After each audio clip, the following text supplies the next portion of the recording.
Hey, what's going on out there? Welcome to Fearless Friday. I want to chat with you guys about a topic that took me a little bit of time to get, but when I got it, it literally changed how my approaches went with women. And I want to share this with you guys because I feel like a lot of you guys might have questions about this and might be a little bit confused about the topic. And that topic is grounding, right? So this video is a demystification of grounding, what it actually feels like to be grounding. How do you know if you're being grounded, okay? So let's go ahead and jump into the topic. Now, it took me a little bit to understand what grounding was. I don't know why it took me so long, but when I finally got it, and I never forgot it. But grounding essentially is in relation to approaching and in your own body, taking that chaotic energy that you're getting when you're stopping somebody. You're stopping an attractive woman, a girl who's a 10 out of 10 to you, and taking all that chaos in your body, all that nervousness, all that anxiety, all that fear that you're feeling as you're standing in front of her, you know, the one that pushes you up into your head, makes you think excessively, think about the next thing to say, versus being present with her, grounding her out, grounding yourself out, and enjoying the interaction. Taking all that energy and then directing it down through your legs into the ground. So generally what happens is that when you are approaching a girl who's high tension for you, you will have the tendency to get nervous, right? You'll have the tendency to have some anxiety. Fear is going to rise, and it's going to, that energy in your body is going to come upward, right? Instead of going downward.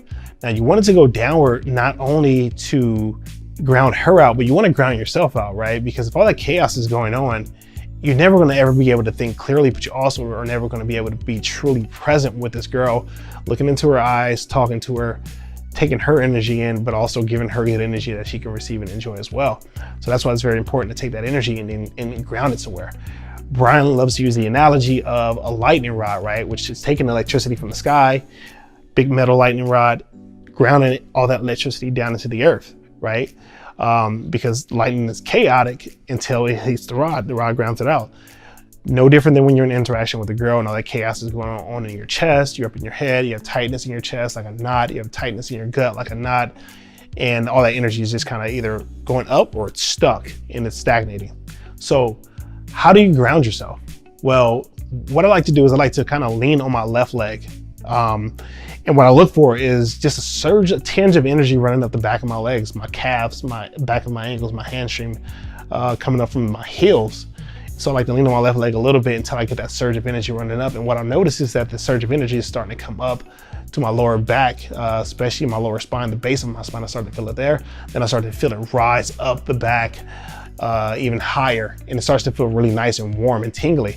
Now, when I first started doing this stuff, it didn't feel like that. It felt like it was a rush of energy way too fast, and I didn't like the way it felt. So I'd always push it away because it felt uncomfortable. I didn't understand that that's what grounding was. Even though Brian had told me, that was the practice to do. So when I started to do it more and started to accept it, what I started to realize was that uncomfortable feeling started to actually become really pleasurable.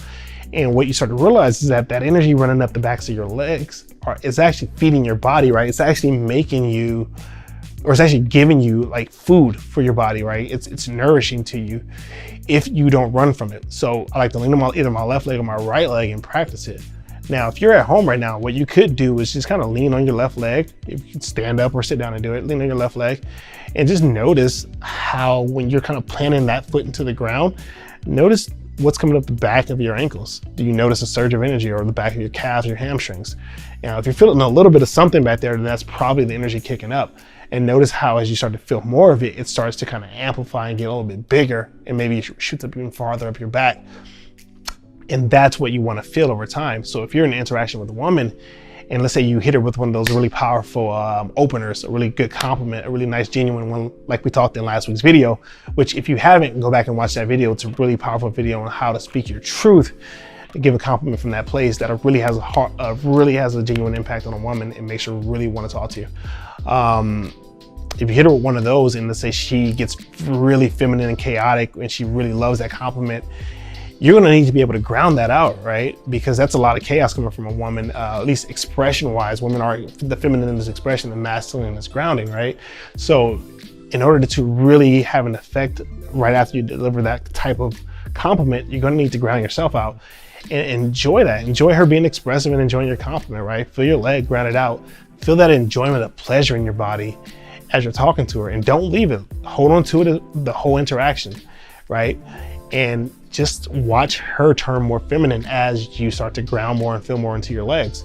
She'll get more expressive. She'll start to get a little more curious about you. And as you start to enjoy your body, maybe you might smirk or smile a little bit because you're enjoying yourself so much. But you're also taking her in and feeling her energy run down your body as well. Notice that she starts to flirt with you a little bit, right? She might play with her hair. She might ask you, what are you smirking at? What are you smiling at over there?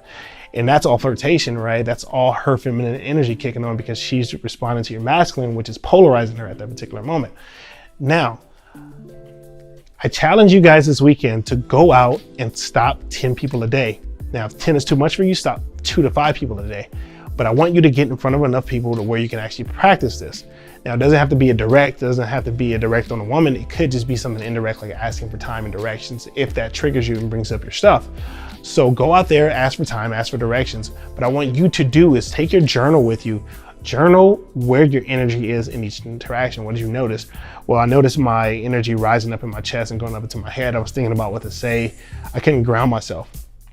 Then go out and do another one, and then focus on the bottoms of your feet and then the back of your calves and your ankles. Notice what's there when you ground on that left or right leg. But okay, cool. Well, I did an interaction and I noticed that surge of energy rising up the back of my legs as I was talking, and it started to become pretty enjoyable. And I was noticing that as I felt it, my connection with the person got a lot more solid and a lot more clear. So write all these things down so that you know you're getting it and you can start to see your own growth, because if you can't see your own growth, then it's going to make you want to stagnate later or make you want to give up later. This stuff works, and I can't explain the effect that it has on women, but it is insane how they respond to this type of stuff. Okay, so go out there and do 10 a day if you can for the next 3 days. Come back, put in the comments how the stuff is working for you. Let us know what you're seeing, what you're noticing, if it's shifting, if it's helping you. I saw the comments on last week's video, and they were all awesome. You guys are actually taking what I'm putting in these videos and going out and practicing it, and you guys are seeing good results. And I want to keep going down that road and give you guys more stuff that I learned doing this work. So I love that it's helping you guys, and I want to see your growth, your progress. So if you can, even put your journal entries down in the comments below. Okay. Now, with that said, don't forget to hit the like and subscribe button so you can keep getting the videos that come up weekly for you guys, okay? And with that said, remember, only the confident really live.